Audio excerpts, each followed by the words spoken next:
Thank you, and thank you to everyone for joining us for the COVID-19 daily media call for May 14th. Governor Walz is not on today's call. We will start with the situation report from Commissioner Malcolm. Following that, we'll hear an update from MDH Infectious Disease Director Chris Ersman. After that, we'll hear from State Epidemiologist Dr. Ruth Linfield, and then from Homeland Security and Emergency Management Director Joe Kelly. After those updates, we'll open it up for questions from reporters on the line. With that, I will now turn it over to Commissioner Malcolm. Thank you, Mike. Good afternoon, everyone. First, starting with the data brief globally. As of early this morning, we were at more than 4.3 million cases and 297,000 deaths. In the United States, we were fast approaching 1.4 million cases, and we're at 84,100 deaths. Here in Minnesota, we announced an additional 520 cases over yesterday, bringing us to a new total of 13,435 cases. I will note that our doubling time, the number of days it takes to double total cases, is the same as it was last week at 10 days, despite testing a higher volume of patients. Sadly, we had 25 more deaths reported yesterday, bringing us to a new total of 663. 21 of these deaths occurred in residents of long-term care facilities. 14 in Hennepin County, 2 in Anoka, Stearns, and Ramsey, and 1 each in Brown, Clay, Dakota, Polk, and Washington counties. And that is the geographic breakdown of all of the deaths from yesterday. Demographically, this total includes 1 person over age 100, 6 people in their 90s, 7 in their 80s, 8 in their 70s, 2 in their 50s, and an additional person in their 30s believed to have had underlying health conditions. There are currently 498 patients currently hospitalized, an addition of 4 from yesterday, 203 of those in intensive care. I mentioned that we were pleased to see a new high total yesterday of over 6,700 tests processed by all the labs in the state reporting yesterday. That was our highest single day of testing. Just would like to remind people again, anyone who has symptoms of COVID-19 can and should be getting tested. We know that this guidance has expanded since early on in the epidemic, so we just want to reassure people that if you're feeling symptomatic, if you have some of those classic symptoms of COVID-19, respiratory illness symptoms, please do call your provider and see about getting a test. And of course, when people test positive and or if they feel sick, even without a test, please self-isolate. That means staying at home. That's a really key element of the Stay Safe Minnesota strategy that the governor announced and reinforced last night. We all need to do our part in order to protect our own health and that of our loved ones in our community. With that, I will turn it over to Chris Ersman. Thank you, Commissioner.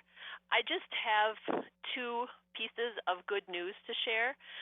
As the Commissioner indicated, we have had an increase in the number of individuals tested, and I'd just like to report that we reached our own internal milestone yesterday when we completed 650 case interviews in a single day. 500 of those were completed by MDH staff, so Department of Health staff, 150 by local public health. And we do want to acknowledge Stearns County, who took the record yesterday with doing 49 interviews. But just want to celebrate and acknowledge all the work that is going into making sure that we are reaching out to cases in a timely manner. And then the second piece of information that I wanted to share is that we are ramping up our testing in long-term care facilities as part of the governor's 5-point plan. We had a call with our long-term care partners today to talk about this, and Director Kelly will be speaking more about the role that his area will be playing in assisting with this project. And with that, I will turn it over to Dr. Ruth Linfield, who's our state epidemiologist and medical director. Thank you very much, Chris. I wanted to give a couple of updates today. My first update is that we are expecting a third or tomorrow. As you may recall, the federal government has begun sending out an allocation to states and territories, to the Veterans Administration System, as well as the Indian Health Service. And we do expect to receive a shipment tomorrow. This will be enough remdesivir to treat approximately 145 individuals for a 10-day course, and more individuals if they are on a 5-day course. And the determination about a 10-day versus a 5-day course has to do with the recommendations in the emergency use authorization from FDA, and in it, as well as our recommendations, that a 10-day course be considered for those individuals who are most severely ill, those who are receiving mechanical ventilation or extracorporeal membrane oxygenation. And for other individuals who are infected and have severe illness, we are advising clinicians to evaluate them at the 5-day point and determine if 5 days seem clinically indicated or if they should continue. We are planning our allotment to Minnesota facilities. We do this looking at the census in facilities of COVID-positive patients who are hospitalized. And based on that, we come up with a proportion that goes out to the facilities based on the amount that we get. We have heard from the Assistant Secretary for Preparedness and Response that we are expected to get shipments on a weekly basis each week for the next 4 weeks.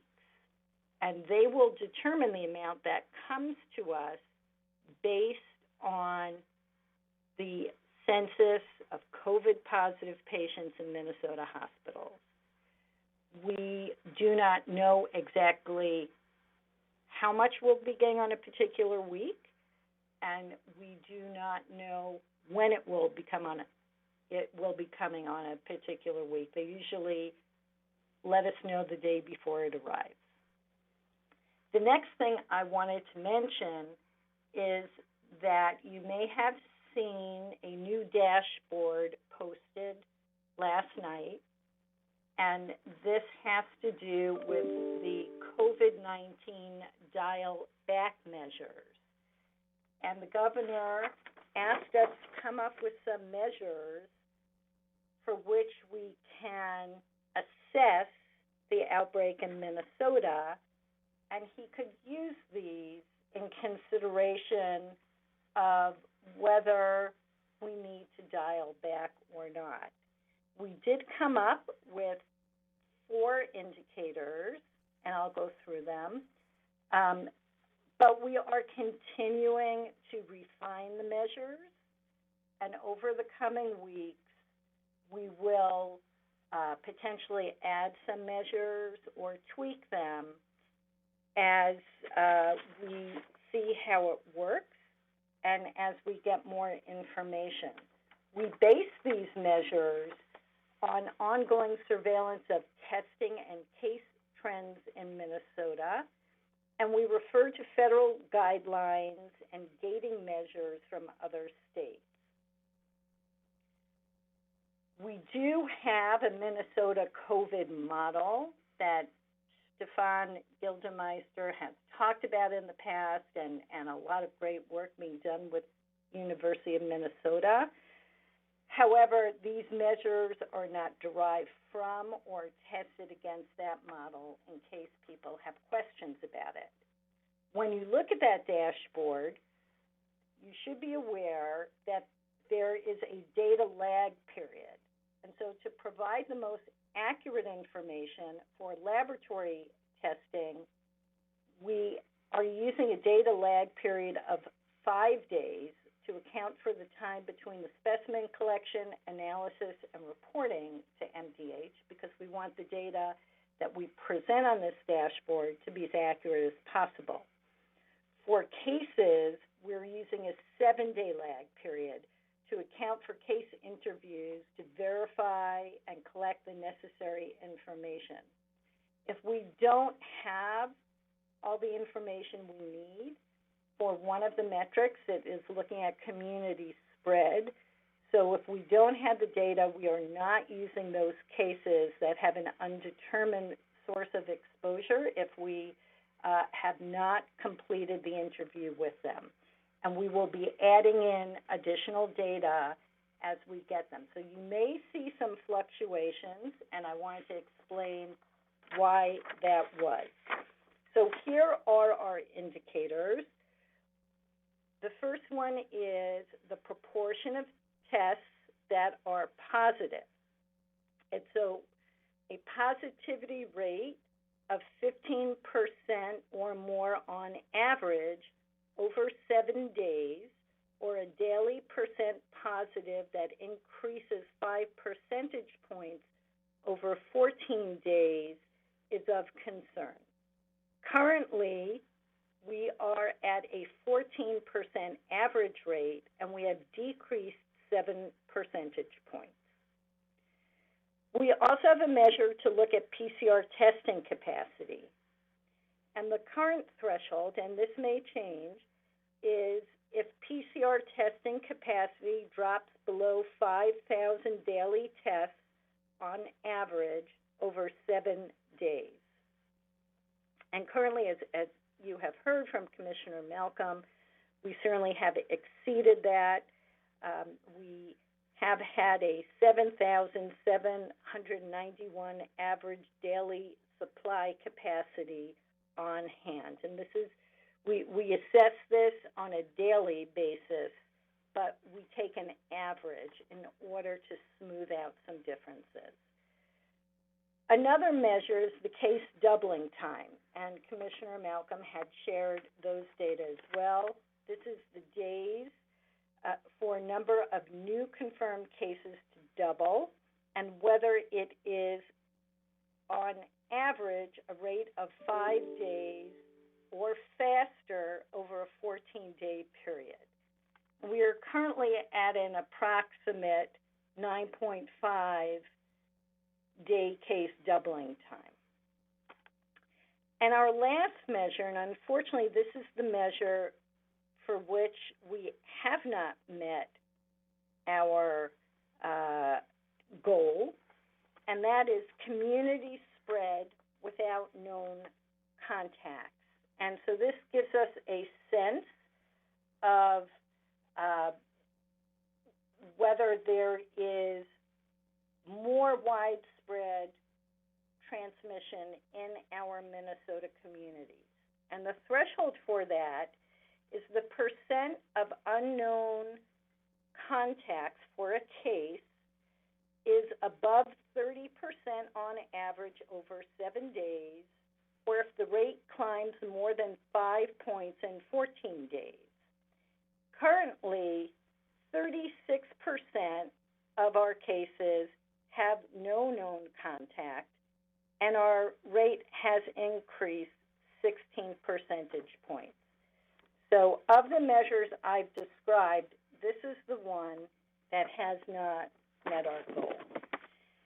The other measures that we are going to look at, I alluded to this, so just to give you a sense, we are also interested in looking at hospitalization rate and ICU rate. We are also interested in looking at cases among healthcare workers, personal protective equipment supplies on hand, trends in COVID-like illness, and the COVID-related death rate. It is taking us a little bit of time to develop the goals, but please please look out as we do expect to have some additional measures on this dashboard so people can follow along with us the data that we are collecting and able to assess. Thank you. I will now introduce Joe Kelly, who is the Homeland Security and Emergency Management Director from the Department of Safety. Well, thank you, Ruth, and good afternoon, Minnesota. As we ramp up the testing effort, including the special focus on long-term care facilities, Governor Walz activated some soldiers and airmen of the Minnesota Army and Air National Guard to support those operations. And this morning, 20 members of the Guard reported for duty to receive mission orientation. They got some training. They were issued some personal protective equipment and validated on the task of performing the collection of the COVID-19 test samples that we all now know as the nasopharyngeal swab. Now, some people might get nervous at the thought of soldiers conducting these tests, but please rest assured we didn't ask the Guard to send just any soldiers like infantrymen or tank mechanics for this mission. The military members that make up these teams are trained medics. In the Army, we refer to them as combat medics or healthcare specialists. The Air Force knows them as aerospace medical service specialists. In both cases, they complete about 4 months of skills training on patient care and treatment techniques, as well as emergency medical procedures. They are also required to earn certification as nationally registered basic emergency medical technicians, or EMTs. And on the civilian side, many of them work at clinical jobs, at hospitals, clinics, and other healthcare facilities. So the bottom line is if you are being tested by a National Guard member, you can relax and be confident that you are in good and caring hands. The Minnesota National Guard is one of our most capable and trusted partners during disasters and emergencies. That force of 13,000 people, led by Minnesota's Adjutant General, Major General John Jensen, are skilled and experienced in a wide range of specialties. They have great first-line leaders and are self-supporting. And remember, Guard members are citizen soldiers and airmen. When we mobilize them for state service, we take them away from their civilian employees and their employers, and their families. And that's why we are always careful to make sure they are the last in and first out of operations. The Guard provides a surge capability and helps us bridge gaps. We often call on them to fill a breach when we need time to bring in other solutions. And these mobile COVID-19 testing teams are a perfect example of their value to our state. We will employ them during this testing surge and then release them when we can meet the demand with other options. Today there are about 120 Minnesota National Guard members on duty, including these 20 testers for the coronavirus response. And again, please keep in mind that many of our Guard soldiers and airmen are also preparing for major training events and operational deployments overseas. We are asking an awful lot of them right now, as well as a lot of their families and their employers. Winston Churchill first coined the accolade "twice a citizen" as a measure of the value of Guard and Reserve members who serve our interests in both civilian and military capacities. So I hope we fully appreciate the dual service of these men and women and remain grateful for what they have done for our state and nation in the past, what they're doing currently, and what they've committed to do in the future. So with that, I'll turn things back to Mike for Q&A. Thank you. Thank you, Director Kelly. We'll open it up for questions now, and as we do, we'll ask reporters to limit questions to one primary and one on-topic follow-up, and that you limit the number of questions from each outlet so we can get to as many as possible. With that, operator, we are ready to take questions. As a reminder, to ask a question, you will need to press *1 on your telephone keypad. To withdraw your question, you can press the pound or hash key. Please stand by while we compile the Q&A roster. Again, that is *1. Our first question comes from the line of Jeremy Olson from Star Tribune. Hi, thanks. I just wanted to ask a kind of a status update question for our hospitals and our readiness. I mean, the purpose of the stay-at-home order was to give hospitals time to prepare and healthcare providers and others. And now we've done that and it's ending. Does that mean that if the peak were to happen tomorrow, we're ready to go and respond? If not, what are our weak points and what still needs to be done? Well, this is Commissioner Malcolm, Jeremy. Great question. I think we would probably want to get Marie Dotseth or Dr. Hick back on the call to address this in a little more specific detail. I mean, we do look at those metrics and post them on the governor's webpage each day that indicates how much ICU capacity we currently have, both what is just sort of the always available ICU capacity plus the 24-hour and 72-hour additional capacity that the health systems have planned for, as well as the current ventilator supply. And on both of those measures, we are still looking very much to be on plan. I know that we, as I think we've said on prior calls, we continue to work really hard on personal protective equipment. That is something that we will continue to try to bolster further our state supplies of that, just not only for the acute care system, but where we know there are additional needs for that equipment in long-term care and other settings. So don't for a minute mean to suggest that we're standing down or standing pat on preparations. All of that work continues, and the daily monitoring of capacity is really important. I think Dr. Hick has described before the standing up of a 24/7 resource line for providers to, if they are running into shortage situations in their local area, getting assistance with getting a patient to available capacity. So we can talk more about that in future days, if that would be helpful.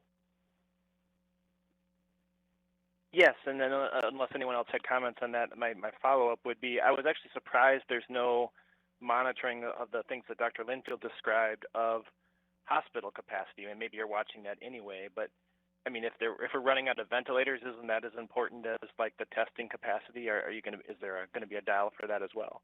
Oh, absolutely. That will be, and I think is already kind of a monitor on the global dashboard, if you will. But yes, that definitely is a measure for these sort of reverse dial metrics, as we're referring to them. So yes, we will add that as well. Thank you. Next question comes from the line of Esme Murphy from WCCO TV. Thank you so much, Commissioners, for taking my question. My question is this. Deaths are going up, hospitalizations are going up, cases are going up. We are dialing into reopening. How concerned are you, especially when you see the images from other states of crowded public gatherings? How concerned are you about reopening at a time when all of our cases are going up? Well, Esme, that's a very, very fair question. And I think as the governor emphasized last night in his remarks, the whole intent here is for this to be a gradual and targeted and careful reopening that really is contingent on our businesses opening using best practices with social distance guidelines and engineering controls to keep workers and customers safe, and for all of us as citizens to be really adhering to that health guidance that you keep hearing over and over from us, that we don't go out if we're ill, and when we do go out, we're limiting our travels, staying close to home, wearing masks, being really vigilant about how we interact and with whom. And so I think the answer is we do need to keep close track of these metrics, and we will. The growth rates that we're seeing, I think we really keep emphasizing kind of how measured are those growth rates, and are they within the capacity of the healthcare system to treat the growth that we see happening on a week-over-week basis. But there absolutely is a need for vigilance, both paying attention to the indicators, but all of us continuing to practice in the new normal. As the governor said last night, this is not going back to the way things were before the pandemic. This is attempting to move forward toward more economic activity and more very protected, if you will, social interactions. But we know that those are both very important things for the overall health of the state. So trying to strike that balance. Just to follow up, the governor said that he would be ready at a moment if there was a spike in cases, or if there was an indication that there could be a spike in cases, to move dramatically to shut things down. What is the tipping point, or do you have a tipping point for that happening? And are you setting up different tipping points for different areas of the state? In other words, a shutdown perhaps could happen in one county or one city, directed by you folks. I think as Dr. Linfield went over kind of our preliminary measures for what would be those, you might refer to them as tipping points, or at least strong flashing warning lights that we need to look really closely at something. We have talked about and will continue to talk about whether some of those metrics or some of those dialing back strategies might make sense regionally.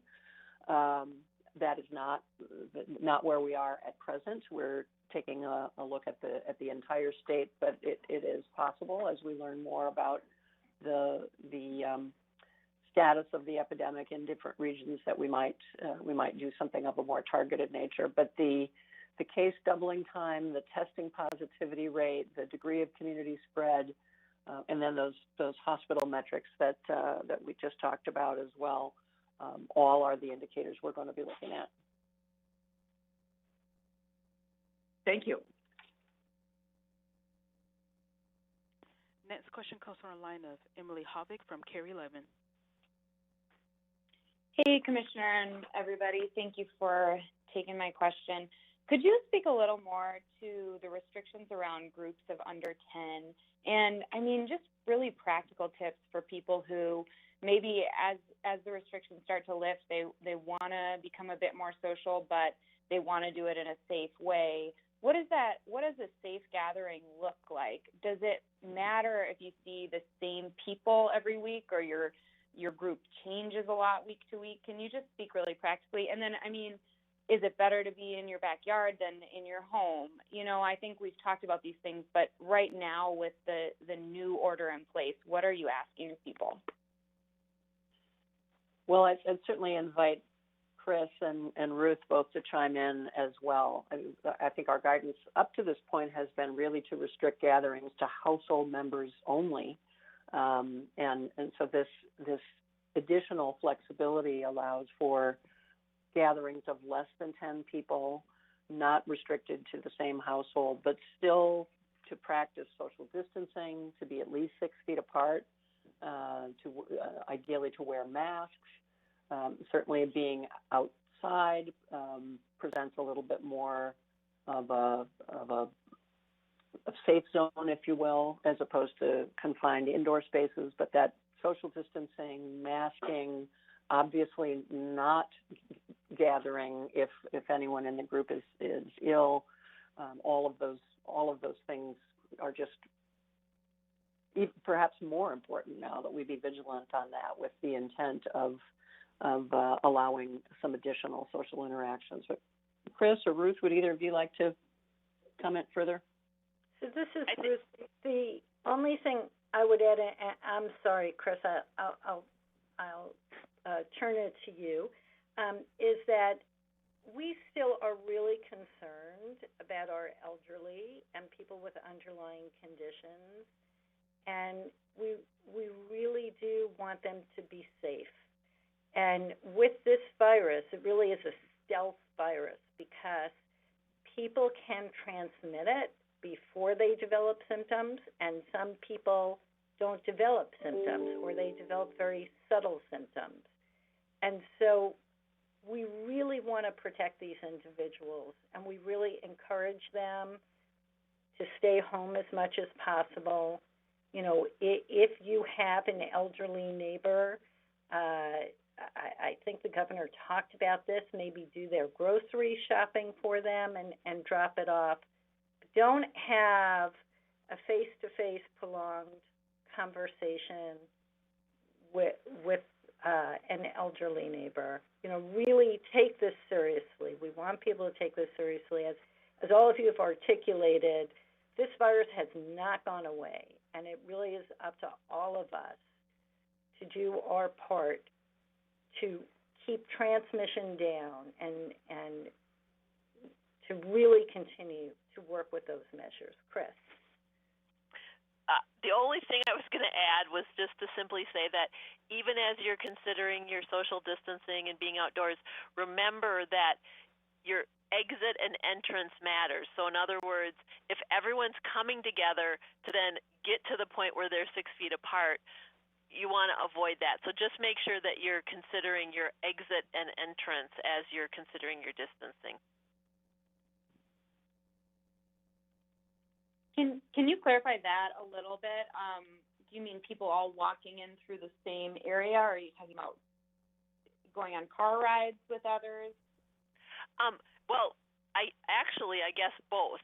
Obviously, if you're driving with someone who's not in your household, then it's difficult to social distance. But I was thinking more of, you know, you're bringing 10 people together and you've figured out how you can all be 6 feet apart for the event. You want to make sure that you're having the same attention to detail for social distancing when everyone arrives and when everyone leaves as you do during the time when you're interacting.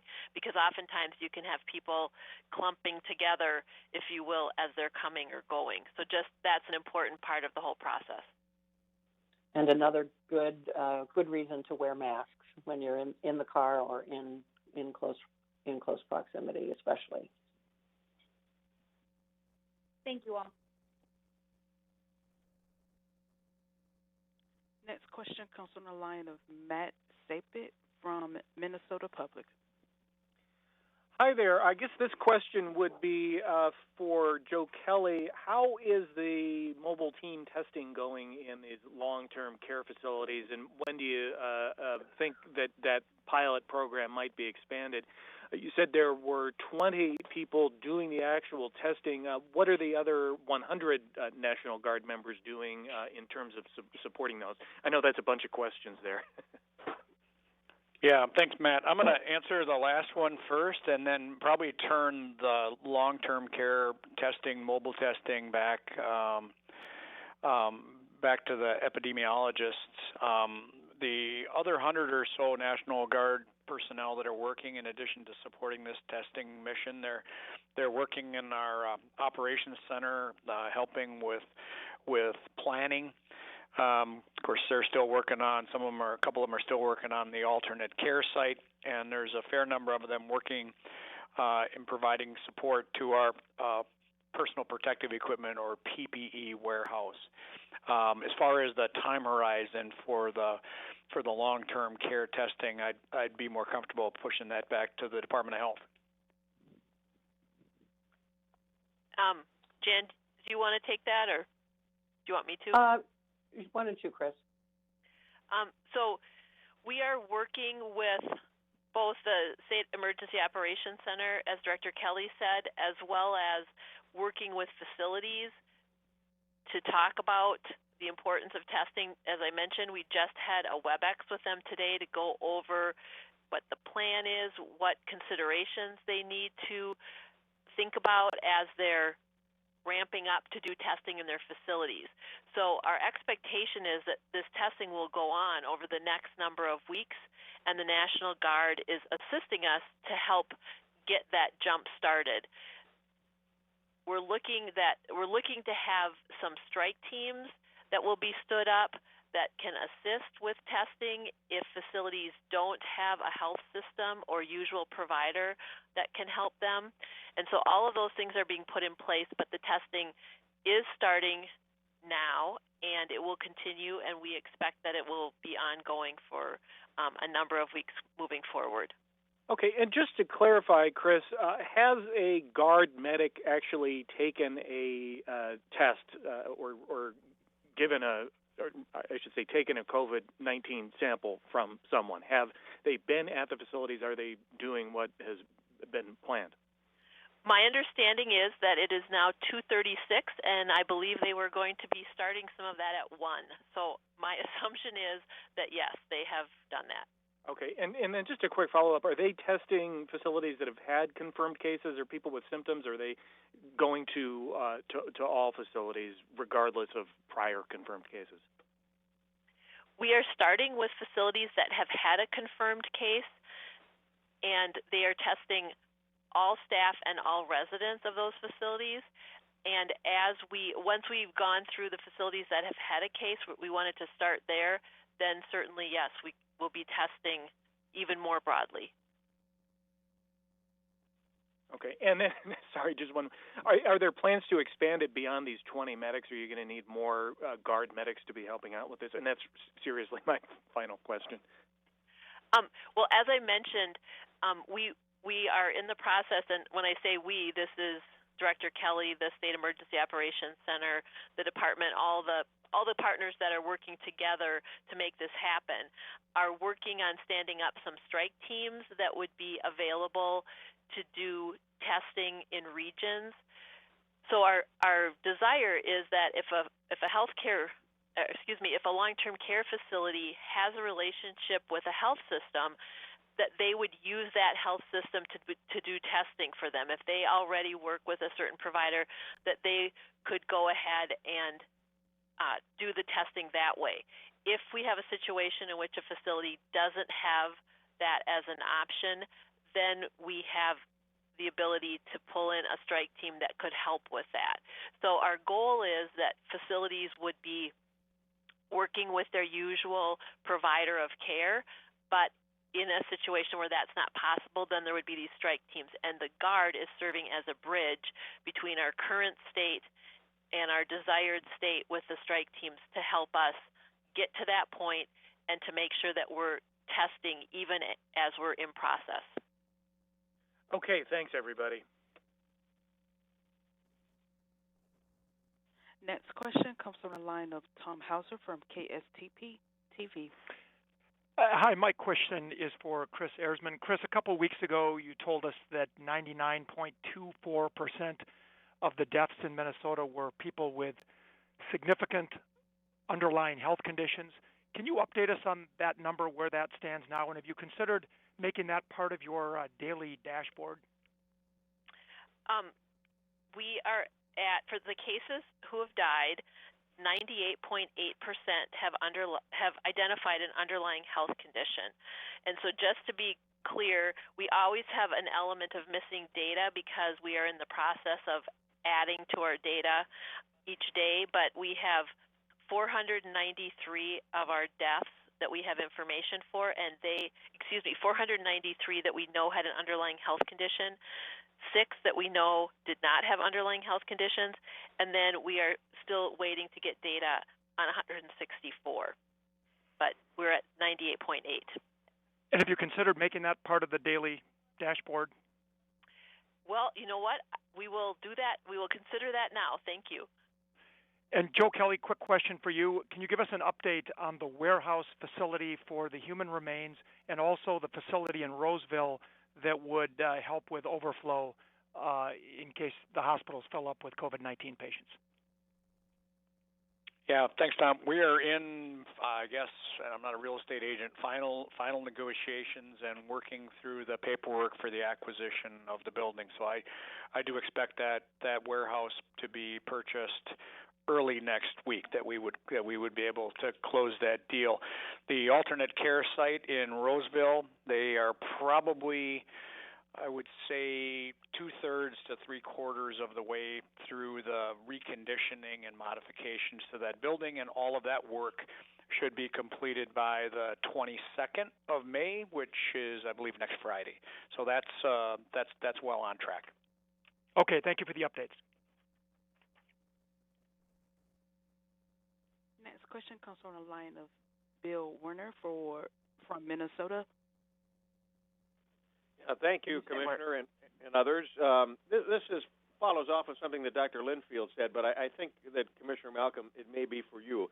Talking about the 4 dial-back indicators, specifically the third or the final one, which Dr. Linfield said we're not meeting this one, the community spread. Given that, is there a possibility that the governor's target to allow reopening of restaurants and bars and gyms and hair salons and the like, that we may not be able to make that by June 1st? Well, I think the governor laid that out as the goal and is directing state agencies to produce some detailed guidance that would enable those businesses to plan for safe reopening. But I think he was careful to say we'll keep our eye closely on the situation, and if we see significant degradation in these measures, that would be a real cause for concern, and I'm sure he would consider very carefully whether we could move ahead with that goal date. But he felt it was important to set some parameters for businesses to be able to start planning for that time that we all look forward to. But we'll have to do it obviously carefully and presuming that the situation is still stable by our best ability to judge it. If the indicators, Commissioner, stay, I'm talking about not only the 4, but obviously the other things, hospital capacity and so on too, the other key important indicators, if those stay relatively stable or in directions that you're saying are positive, in other words, from where they are now, if they stay kind of in that same range, would it, in your opinion, be prudent to reopen bars, restaurants, et cetera, on June 1st? Well, there certainly will be continued conversation about that, but I think the announcement last night and the indication of the intent to keep moving forward toward a gradual reopening, again, just have to emphasize all conditioned on our collective ability to practice in a new normal with a lot more social distancing and a lot more adherence to personal health guidance. That conditioned on all of those things, I think our assessment is that that as we've seen the epidemic unfold in Minnesota, our general rate of community spread has been pretty moderate. Now, I think Dr. Linfield pointed out that there's data lag and in some of the metrics. So we need to dig a little bit deeper into the community spread measure and the testing positivity measure. Those are both trying to get at kind of the same thing about how much spread there is in the community overall. So I anticipate also that we'll be doing some more surveillance testing in the near future to try to add some additional data to just the test positivity rates that are coming in through the symptomatic testing. Sorry for that long answer, but I guess all of that is to say we have our eye sharply on these measures, but we're also looking to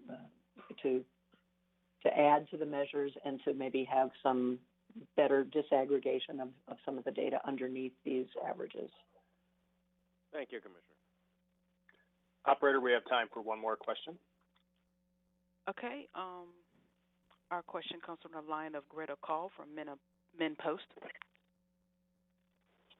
Hi there. Wondering, we got the modeling update yesterday, but still haven't heard if there's an updated answer on the percent of Minnesotans that we think have been infected with COVID-19. Any update on that since the model's out? I'm sorry, I don't have that in front of me. I think they did. I'm going to say, and Chris, maybe you remember, but I thought it was something in the order of a 5% case detection rate, but I could be wrong about that. And then just as a quick follow-up, we heard reports that in Wisconsin, people are packing bars as the Supreme Court knocked down the order, the governor's order. Are you worried about anything like that happening in Minnesota once things start opening back up? Well, I think the governor could not have been more clear that if this is going to work, we're going to have to do this in a really careful and intentional way to keep social distancing and to keep those protections in place. We all do have we can all contribute to doing this successfully or not. So I think we would certainly hope that Minnesotans would continue to practice the kind of aware and considerate behaviors that we're all going to need to continue to do, and especially as my colleagues pointed out earlier, to be particularly mindful of those vulnerable folks in our communities that are going to need extra support because of the extended nature of this virus in our community. Thank you. That's all the time we have today. I want to thank our speakers and the reporters on the line. If you have questions we were not able to address during the call, please feel free to reach out to our office at 651-201-4989. Have a good day, and we will talk with you again soon. Find more local news stories at ccxmedia.org and follow us on social media.